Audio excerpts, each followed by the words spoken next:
Hi friends, welcome back to Peace and Plenty in 20. I am your host, Janine Deramo, and if you listened to last week's episode on freedom to evolve, you've been doing your permission audit, which was basically observing when things feel off in your life without trying to fix anything just yet. If you did not watch last week, hop on back, listen to episode 23. This month is what I'm calling my freedom series. What are the things that we need to free ourselves from, let go of, in order to move forward? So if you did your permission audit, what were you able to notice? And are you thinking likely, okay, now what? I see the things that aren't working. I see what feels a little off. How do I actually change it without blowing up my life? It's exactly what we're going to be talking about today, because awareness without action is just really expensive therapy. So what I would like to share today is something I'm calling my 24-hour experiment. It's a gentle, safe way that I help my clients take those first brave steps towards living in a way that feels authentic to them. So it's about creating a small win, but that small win is going to build your confidence for bigger changes ahead. So if I had to guess what you discovered during your permission audit, or if you're going back and doing it, you're probably going to notice, or you have noticed, yourself automatically defaulting to yes, to requests that you don't even like check in with yourself first. It's just what you've always done or what you feel like you should do, so you just say yes, right? Maybe you caught yourself complaining about the same situation over and over. Like you're realizing, wow, that's like the third or fourth time that I have complained about that this week.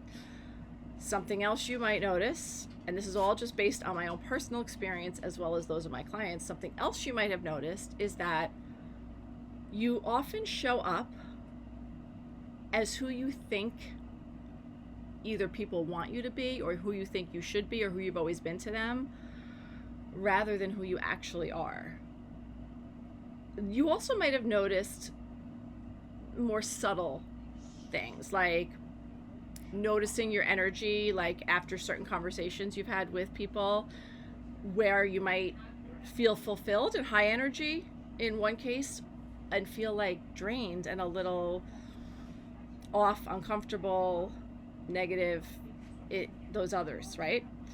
Or maybe you're realizing that you've been doing things the way you've always done them, even though your priorities are different now. So that might have made you recognize something feels off here. Here's the most important thing to understand. This awareness is like striking gold. Most people, just from the way our brains are structured, most people just sleepwalk through their lives, never noticing these patterns, because you're just putting one foot in front of the other, right? And doing the things you have to do every day.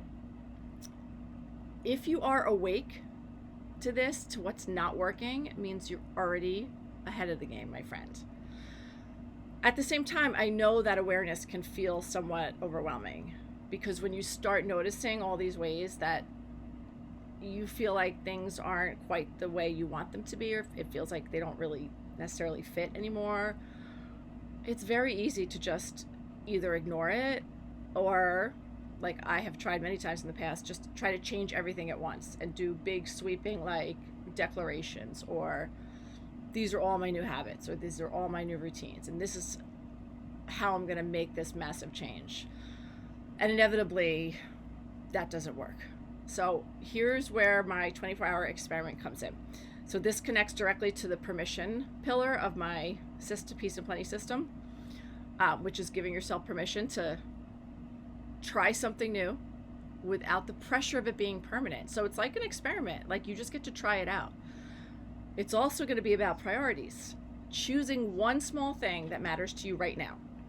Okay, here's how it's going to work. I want you to pick one thing from your permission audit, the smallest, safest thing, and you experiment with doing it differently for just 24 hours.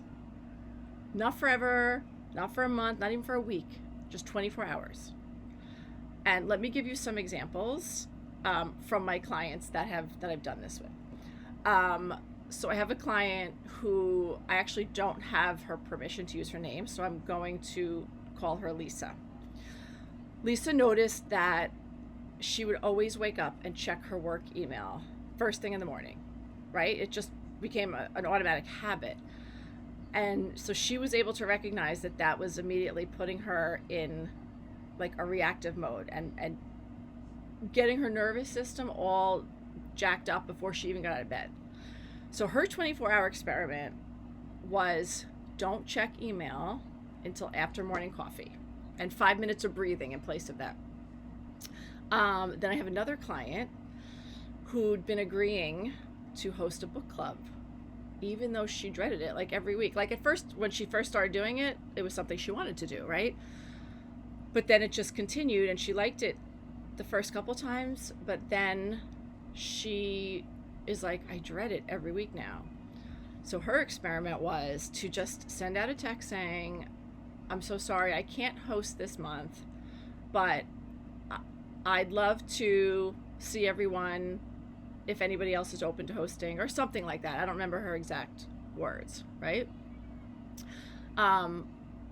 So I want you to notice these aren't life-altering changes. They're tiny course corrections. But here's what's powerful about that.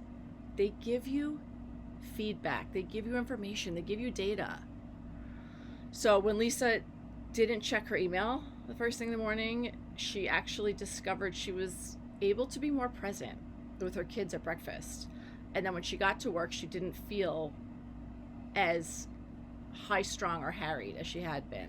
So that 24-hour experiment actually turned into part of her permanent morning routine.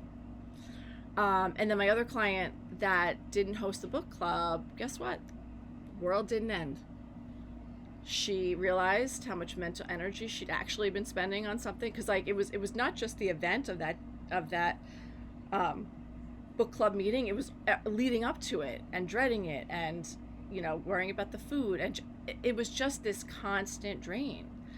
And so this helped us. This information, this experiment, led to much bigger conversations between us, and me helping her restructure social commitments. This is how sustainable change happens, not through, like I said, dramatic overhauls, just small experiments that give you evidence of what's possible. So it's like you're showing your brain, oh wait, there is actually another way to do things, and I won't die. Because that's what our reptilian critter brain's job is to just keep us safe. Keep doing everything the way you've always done it, because its job is to keep us alive, and you're still alive. So it's saying, that's how we're doing it. We're not changing it. Okay, so for this experiment, again, the key is to pick something small enough that it doesn't trigger like that fear response, but it should be meaningful enough that you'll see a difference. And I'm happy to talk to you about that if anybody wants to talk through it. In my coaching practice, I see women get stuck because they think it has to be big. And it doesn't. Even these little experiments, 24 hours, will lead to you saying, let me experiment with something else, which leads to another, and it compounds. If anybody's read Atomic Habits by James Clear, he talks about how 1%, just doing 1% better, how that compounds over time. When you look at 6 months later or a year later, guess what? You could be waking up, living a life that actually supports you and fits who you're becoming, right? Okay, so that's your action step this week, the 24-hour experiment. Look at your notes from your permission audit. Choose one thing that feels both important and achievable that you could do for one day. Design that experiment. Be specific about what you'll do differently and when. So write it down. It's important kind of like if you know what SMART goals are, it's really important that you're going to say exactly what it is, when you're going to do it, and have it written down. And even set a reminder on your phone for the next day, or tell a friend or a partner, like, remind me to just check in on, I'm doing this little experiment, remind me to check in 24 hours to see how it went. After you do this experiment, I want you to ask yourself 3 questions. How did it feel in my body? What surprised me about the experiment? Do I want to try this again tomorrow? Okay, that's it. No pressure to make it permanent, no guilt if it didn't work, just data, just feedback about what it's like to honor who you want to be.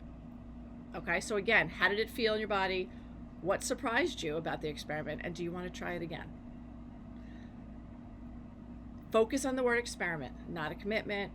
You're not signing a contract. You're just trying something on for size. All right. I can't wait to hear about how this goes for you. Send me your stories at JanineDeramo.com. I love hearing from you. I love celebrating small wins because those are actually huge acts of courage. Whether your experiment goes perfectly or teaches you something unexpected, I want to know. These insights, when you share them with me, and if you give me permission, I can share them with others, they can be so inspiring and motivating to those around you. If you're ready to take it even further than a 24-hour experiment and you want support creating lasting change that really fits your life, that's going to give you a clear roadmap for the next 3 months, 6 months, book a free session with me. In our time together, we'll map out what areas do you think there needs to be shifting, and I can also give you feedback on what I think. What are the patterns that keep coming up but you feel stuck? I'll help you create your own plan, your own roadmap for change that honors whatever it is you want, honors what your responsibilities are, the things you have to do, your values, but also your dreams. And then you'll walk away with clarity about your next steps and knowing whether working with me might be a good next fit for your journey or something else. Take advantage of it. I'm here. Your homework this week, again, pick your experiment, try it for 24 hours, notice what you learn, get curious.